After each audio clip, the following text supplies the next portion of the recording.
artist on the planet in the 90s. She made her debut in the music industry in 1990 with an explosive self-titled album. Then came her multi-platinum follow-up, Emotions. She continued with such hit albums as Unplugged, Music Box, and Daydream. Her latest album is entitled Butterfly. It's Mariah Carey on the planet, everyone. Welcome. Thank you so much. Here. Good to be here with you, Rachel. All right. Well, we're going to talk today about your music career, different things about you that people may or may not know about you, and also the fact that you have your own record coming out. Yes, I do. All right. Crave Records. Crave Records. And we're going to have the second group?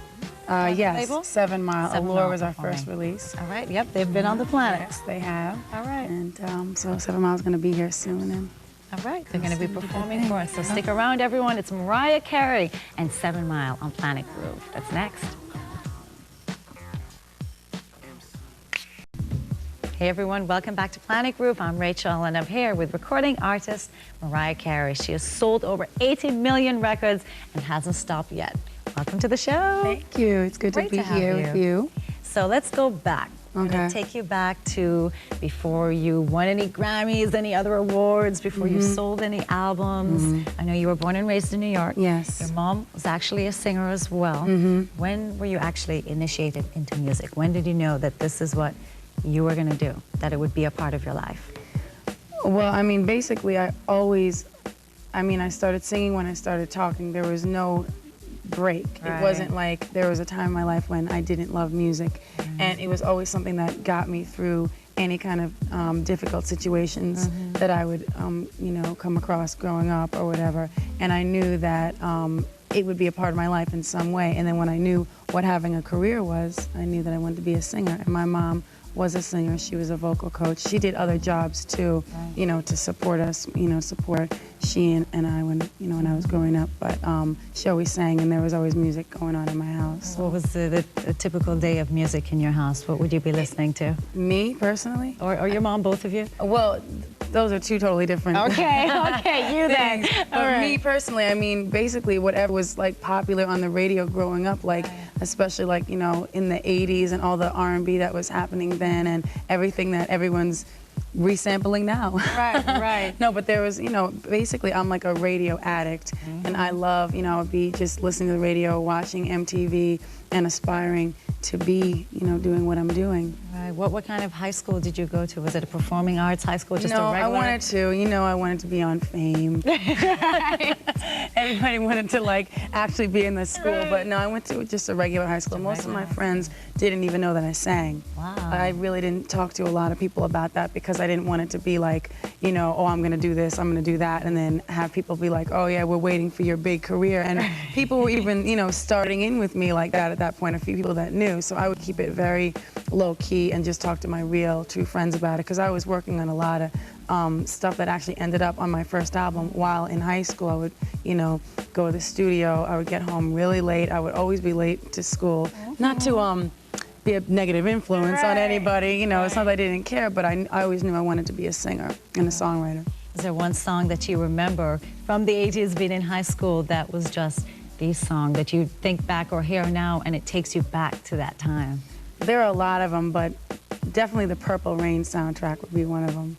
Right. You know, all that whole like era of just, absolutely. You know. Did you start writing in high school? Yeah. Did you have like a diary and you would write all your songs and does that now influence your music at all? I started actually writing poetry when I was like in 2nd grade when I was really little, and my teacher actually accused me of copying it out of a book because I used to write poems all the time just as like a release. Good? And well, I don't know if it was that good, but apparently to him it was. I mean, I might not look at it now and think it was that good, but he was like, you know, you didn't write this, whatever. So at that point, that even inspired me more just to prove that I could do it. And then as I got older and I started listening to the radio, it was like I would listen to songs and kind of predict in my mind, all right, they're going to rhyme this with that, they're going to do, you know, they're going to go here, go there. And so I just started writing. Wow. So you got your break after high school. Tell us a little bit about that for you. It must have been a dream come true. It was definitely a dream come true. I mean, I feel like everybody was like, wow, this happened so quickly for you, and it did.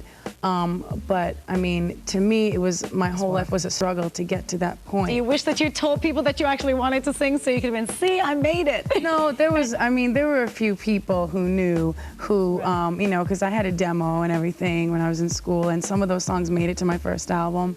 And, you know, so the few people that knew, some were supportive, some were like, yeah, you'll be working, and this one kid was like, yeah, you'll be working at Hojo's. I'm going to drive by and see you working there, you know, 5 years from now. And then like 2 years later, I had a record out. So it was like, you know, basically the haters did.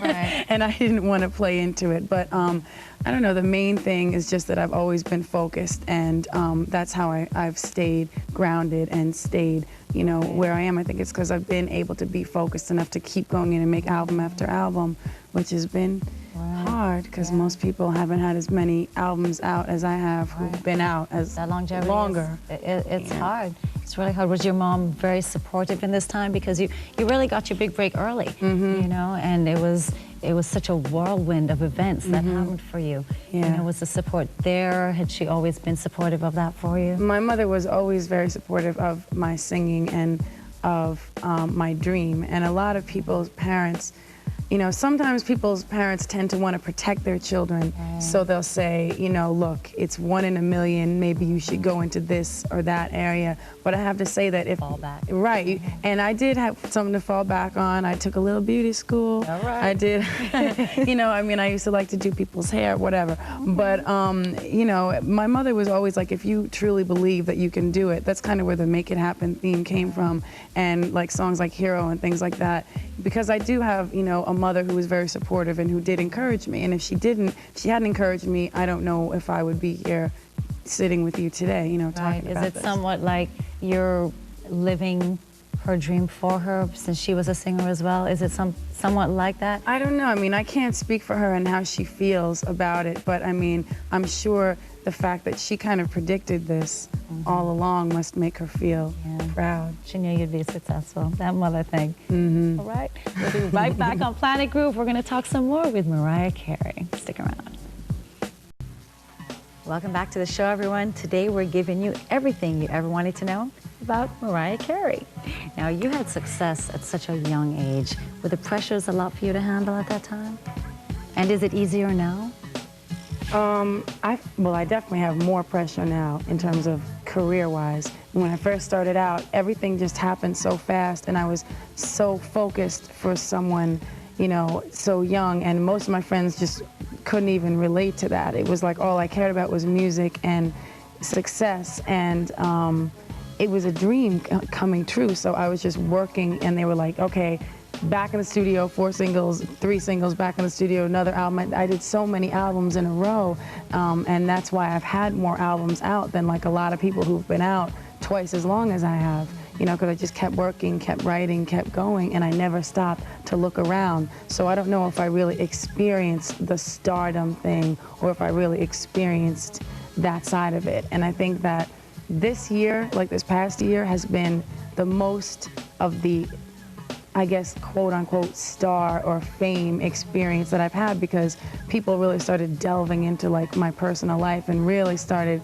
I really experienced the full thing where they just completely make stuff up about you and your personal life. Before it was just like, oh, okay, she sings, you know, there she is. Is that what being a star is all about?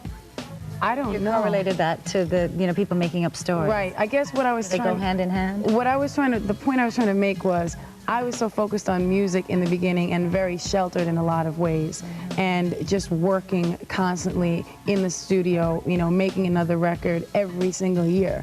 And so there wasn't any, you know, there was dirt, and there were things, and there were issues and family dramas and all that kind of stuff that people were trying to, you know, touch upon. But it wasn't like it is now, where it's like I'll do something and they'll completely blow it out of proportion, and I'm looking at it like, this is ridiculous. Like, I'll open a paper and read something about myself and someone that I've never met before, and I'm like, maybe that was my stand-in, I don't know. Do you feel that opening yourself up to the press and to people and to doing more and letting people find out more about who you are, do you think that just opens yourself up to more negativity? Or do you think it's necessary to get that star quality or whatever for people to know more about you? I mean, I'm not even looking at it from that point of view. It's more like, now I'm being the person that I am. Okay. Now I'm allowing myself to come across and for people to know that, yes, I do have a personality. You know, I do speak. I don't just stand at the microphone, sing, and go home and, like, you know, sit in silence. I mean, it's like I've always been someone who has a voice, not just to sing, but, you know, to speak. I have, you know, a personality, and I've experienced a lot of stuff in this industry. I've seen a lot of things even prior to being in the industry, and it's affected me as a person, and that's why I'm even excited about getting into acting, because there's a lot of just emotional stuff that I just need to let out. Let out. That's a good acting. venue Tell for us that. a little bit about the acting. Well, there's a project that's being developed for me right now. It's tentatively titled All That Glitters, and we're going to be doing the soundtrack soon. I already have one song written for the soundtrack and recorded, so that's coming up hopefully in '98. They put it on the fast track. Those movie things take a while. They do, but the soundtrack I'm really excited about, because it's right now it's taking place like in the 70s, and it's like the soul music of the 70s is the inspiration behind it. So hopefully we'll have some really good you know, guest artists and other people, you know, appearing and writing new songs kind of inspired by that period, doing remakes or whatever. You mentioned a little bit earlier, we were talking about the pressure. What is the biggest pressure for you right now? That's difficult, because there are quite a few that are right up there. I don't know, I guess the biggest pressure is just maintaining my composure through a lot of unnecessary drama and things that arise that I have to deal with. And it's not like, you know, I'm the last person to get on the soapbox or like, woe is me, you know, life is so hard, trust me, things could be worse. I'm just happy that I'm where I'm at. I feel like Butterfly is the best album that I've done. I feel like I'm in a really good place creatively. I'm finally getting to be myself and do the things that I want to do. You know, certain people will perceive it as, oh, she's trying to change her image, or she's trying to be more like this, she's trying to be more like that. And the fact of the matter is, I'm just finally Getting to be you. Yeah, getting to be me, and that's a good place to be. So if with that comes drama and unnecessary things, then that's what it has to be. You know, you have to go through something to get something, so. Well, when we come back, we're going to find out who me is. All right? Who is Mariah Carey? That's next on Planet Group. Stick around.